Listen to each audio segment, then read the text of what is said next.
It is Tuesday, May 26th, 2020.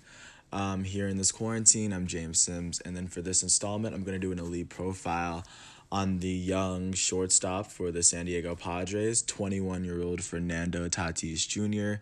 Many baseball fans are aware of who he is and the impact that he's made in the very few games that he's played.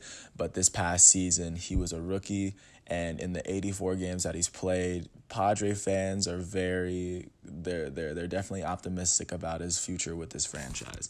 So first, let me get into Fernando Tatis Jr. His dad was in the MLB, played for the Cardinals. He played for a few teams. He played around, and I think he won an MVP. But yeah, so it's Fernando Tatis. He's 21. He's from the Dominican, originally signed by the Chicago White Sox, but traded to the Padres system before even really playing a game. And really, kind of since he's gotten there, he's gone through minor leagues relatively quickly. He was signed in 2015 he was signed in 2015, and then he was eventually brought up through the organization. He was the number 2 prospect in 2018 behind Vladimir Guerrero.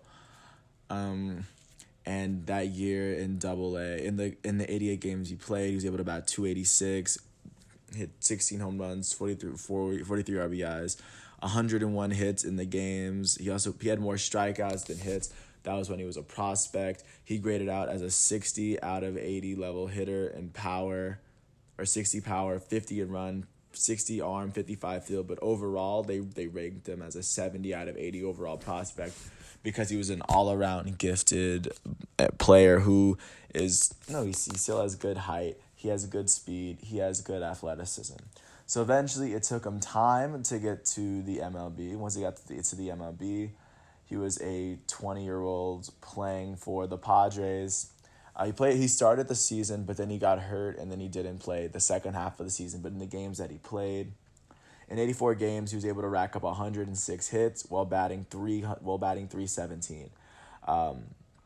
He struck out 110 times, which was more than he had, though he had more strikeouts than hits, but he still had 100 hits in 84 games, which I still find very impressive. His OBP was 379, which means literally 2 out of every 5 times he reached the plate or he went to bat, he reached first base. He would finish third in the National League Rookie of the Year voting behind Mike Soroka and behind Pete Alonso. But he's an amazing young player who's had a plethora of highlights on offense, outsmarting second baseman, stealing bags, hitting home runs, playing incredible defense at second base. He's a highlight factory sitting at shortstop in San Diego, and he's very, very young, and he's growing with this young San Diego Padres farm system that's all really coming into their own. Chris Paddock is very young. He gets to share the infield with Manny Machado, who just recently signed with the Padres for a long time, so he's going to teach him all he knows. He's going to share the infield with Eric Hosmer, and I don't know who their second baseman is. ESPN says it's going to be Jerickson Profar, but I'll just wait until he gets there. I know people from the West Coast that are Dodgers fans that are aware of what Fernando Tatis is doing, and even fans that really don't watch him that know that Fernando Tatis is a part of this new wave of young baseball players that are just taking the MLB by storm and really just changing the foundation into a let the kids play type game. The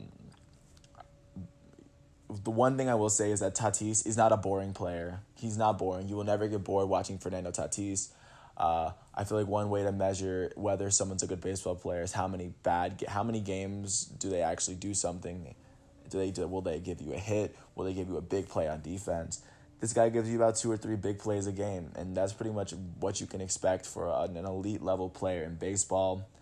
Not really much more to say, but Fernando Tatis is an elite shortstop that we're going to really enjoy in this era. His best years are way ahead of him, but it's good to watch him now while he's this young. While he grows on the Padres, he might end up going somewhere else, but we can enjoy these years on the Padres where he really shows the MLB and the fans of the MLB how formidable of a player he is. I think his comp, based on what I've seen, is his own teammate, Manny Machado. He plays amazing. He plays shortstop incredibly well. He's very quick. He's very agile. He's very big, so he's able to kind of use his body to much more effortlessly than other players do. He has amazing power. He's able to hit the ball whenever he can. His biggest problem is his strikeouts, which I think can be correctable, but he was only a rookie, so he has to get used to playing consistently in the MLB. And even if that takes time, he's still an elite player to watch. And when the Padres come back, and when baseball comes back, when the Padres play, I'll definitely try to get a chance to see the Padres, try to get a chance to see him when he plays. Like I said, very, very good player, and you won't be disappointed while watching him. Thanks once again for listening to this installment of The Elite. I'm James Sims, basically giving my input to a lot of my opinions on these sports topics, and when it comes to these players, I think it's really important to know how these players are elite and how their impact on the game completely changes how it's played. I think Tatis is one of these players, and as I go on, and I'm going to go more in depth into how these players, or what these players have done throughout their careers to get to where they are now. Since a lot of these players are very young, the ones that I'm covering now, their pieces won't be very long. But of course, as time goes on and as they play more and more in their career, I'll have more and more material to kind of pad on into what makes them elite, especially as of right now. Because as of right now, I would tune into the San Diego Padres and watch Fernando Tatis. But I'm rambling on a little too long, but I'll let you go. Thanks once again for listening. And with that, I'm just going to say, peace.